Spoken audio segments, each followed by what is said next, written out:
Terima kasih sudah klik video ini. Tapi jangan lupa guys, klik tombol subscribe karena subscribe itu gratis. Dengan subscribe kamu support channel ini terus untuk upload hampir setiap hari. Ingat, subscribe itu gratis, gak ada ruginya kamu klik tombol subscribe guys. Selamat menonton.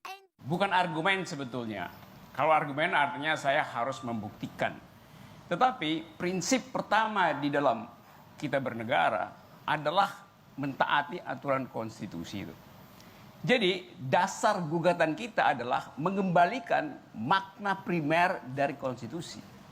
Di dalam konstitusi kita, syarat untuk mencalonkan presiden tidak boleh ditambahkan dengan alasan apapun. Karena konstitusi kita cuma bilang, bila Anda dilantik jadi presiden, itu karena Anda melampaui suara 50% plus 1.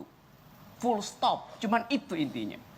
Jadi kalau ada tambahan 20% segala macam, itu adalah akal-akalan konstitusional. Dan itu adalah akal bulus. Dan itu adalah menghina kecerdasan publik. Tuh. Jadi dasarnya itu sebetulnya itu.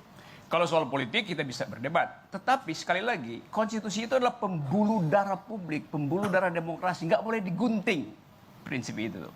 Yang lebih nggak masuk akal misalnya adalah bahwa partai-partai yang sebetulnya belum tentu punya suara di pemilu 2019 sudah menentukan lebih awal di preempt pencalonan presiden. Jadi kita ingin agar supaya syarat pencalonan itu ditentukan oleh konstitusi, bukan oleh undang-undang.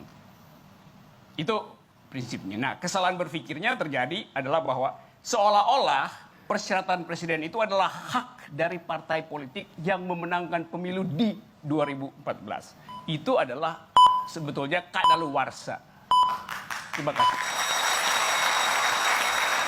Syarat yang kadaluwarsa. Syarat yang kadaluwarsa. Waktu yang sama untuk Anda, Bang Adian Apitupulu. Silakan. Ada dua hal. Pertama, kita berbicara pencalonan. Apa yang disampaikan tadi bukan pencalonan, tapi pelantikan. Angka 51% itu bicara pelantikan. Presiden threshold itu bicara tentang pencalonan. Dimanapun di seluruh dunia ini, tetap harus ada batas-batas. Tidak mungkin kita hidup tanpa batas, bahkan usia pun berbatas. Tugas negara adalah mengatur batas-batas itu agar tidak bersinggungan dengan yang lain. Bahwa kemudian dalam proses itu ada pro kontra, itu hal biasa dalam demokrasi. Tidak ada yang salah dengan itu. Tetapi selalu dalam politik ada kepentingan di balik-balik seluruh langkah yang dilakukan. Kalau menurut saya melihat bahwa yang terbaik saat ini adalah tetap bertahan pada presiden threshold. Bagaimanapun juga pilihan-pilihan tidak bisa kemudian dibiarkan sebebas-bebasnya. 20 tahun yang lalu kita memperjuangkan kebebasan. Tapi sekarang kita harus mengatur kembali kebebasan apa yang kita perjuangkan dulu.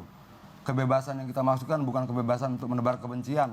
Bukan kebebasan untuk menebarkan kebohongan. Bukan kebebasan untuk mengadu domba.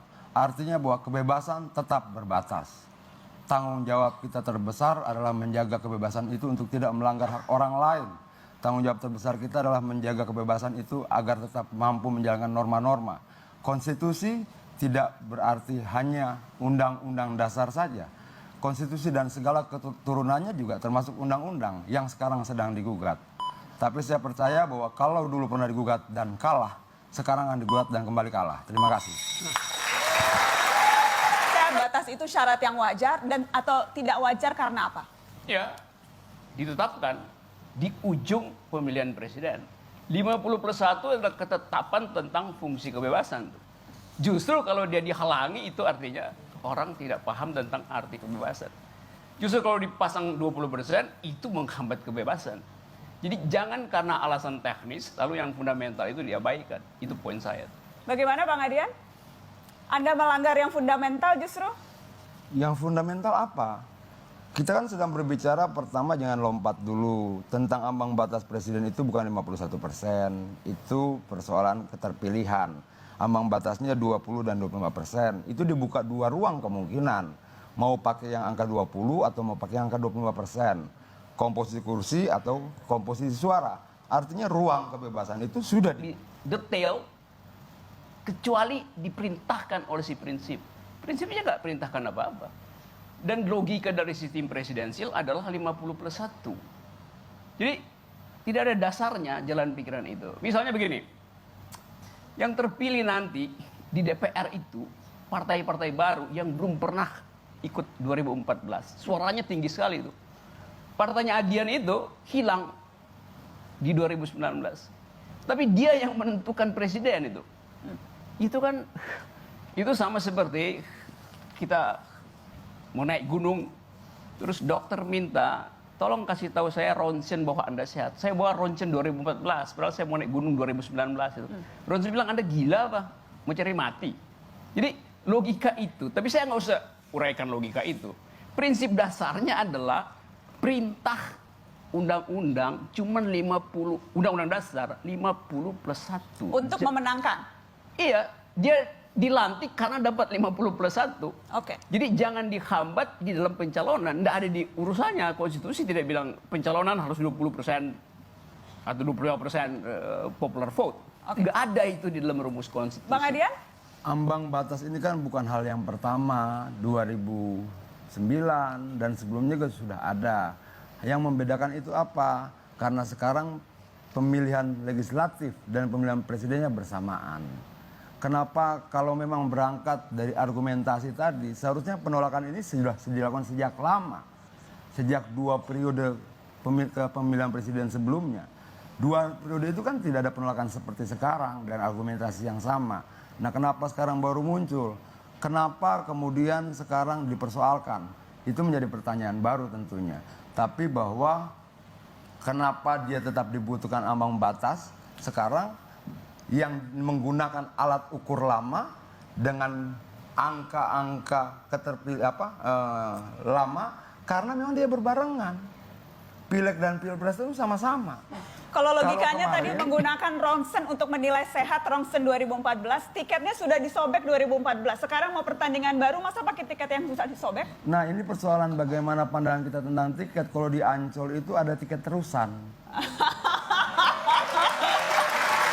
Tiket terusan. Kenapa? Sebenarnya ini situasi yang memang tidak biasa. Kita kan sedang transisi ya dari proses pemilu yang pileg dulu baru pilpres dan sekarang bersamaan. Itu loh. Baik, bagaimana kalau logika tadi tiket terusan? Apa Ya, itu? tiket terusan itu biasanya dia dapat dari calo. Dan itu bahayanya, percaloan itu dilegalkan dalam politik.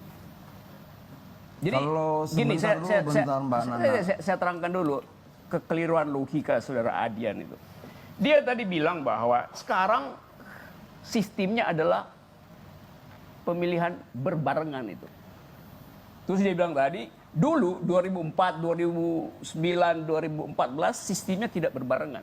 Lalu dia pertanyakan sendiri, mengapa yang dulu tidak digugat, sekarang digugat? Loh justru karena sistem sekarang itu berbeda. Jadi Anda bikin predikat tumpang tindih dengan subjek. Yuk baru Bukan sebutkan dong, tadi. artinya begini, yang diperdebatkan kan parlemen threshold-nya. Iya. Bukan prosesnya pileg dulu, Bukan pilpres. parlemen threshold. Kalau Gini, presiden gini. threshold, Yang di kalau presidential threshold. itu yang digugat presiden threshold, Iya. dulu juga sudah ada presiden threshold. Iya. Terus? Dulu juga sudah ada presiden threshold, Oke. itu pertama. Nah terus Lalu? kedua, tiket terusan itu bukan kerjaan calo, karena dijual resmi di Ancol. Itu yang kedua. Oke. Nah, artinya Iya. saya khawatir begini ya. Iya. Dulu ada nggak? Ada. Terus? Sebelumnya ada nggak? Ada. Ada berlaku dalam sistem apa sebelumnya? No, ini Tunggu, kan berlaku dalam sistem bukan apa? yang You yang beli- dipersoalkan tahapan pileg dan pilpresnya atau presiden threshold-nya. Gini, Kalau Anda presiden threshold-nya dianggap membatasi kebebasan, dulu juga sudah terbatasi kebebasan itu. Bukan itu poinnya. Sebelumnya juga. Anda beli tiket buat masuk Ancol, Anda pakai buat nyogok di Tanjung Priok.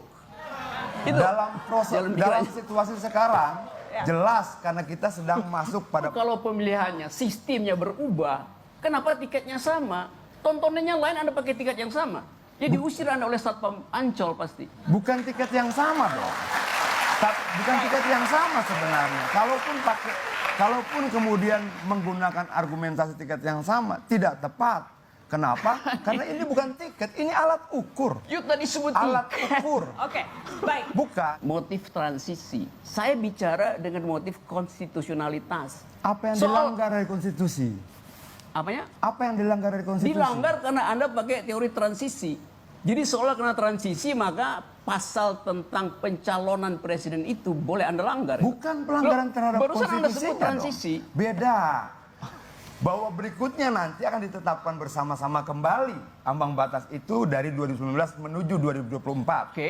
Tapi sekarang Sebutkan demi pertimbangan transisi konstitusi boleh diakali. Siapa Itu bilang pelanggaran begitu? logika Anda dan itu sekaligus menghina konstitusi. Bung salah tafsir terhadap kalimat saya. Anda salah Saya tidak mengucapkan mengatakan kalimat seperti itu. Saya mengatakan bahwa kenapa berbeda dulu dengan sekarang. Karena sekarang sedang masuk Anda bilang masa tadi transisi. nanti setelah transisi selesai kita atur ulang. Jadi demi alasan situasional Anda mempermainkan konstitusi itu. Tidak seperti itu. Tapi Anda nggak kemudian paham prinsip kalkulasi konstitusi. berikutnya akan ditentukan bersama-sama pasca 2019. Ya justru itu demi Baik. alasan Kenapa? apa? Kok transisi? Loh, bagaimanapun Tunggu, alasannya juga. transisi atau bukan? Tidak dong. Bagaimanapun juga kalau kita bicara Kenapa Anda mengubah sebut tadi undang-undang, transisi? peraturan-peraturan yang lain segala macam, itu bukan persoalan melanggar konstitusi atau tidak. Baik, Tapi kita akan- lebih bagaimana mengikuti dinamika dan rasa keadilan yang hidup dalam masyarakat. Itu dong. Sesi poinnya. kedua, yuk susun lagi argumennya supaya nggak kejebak.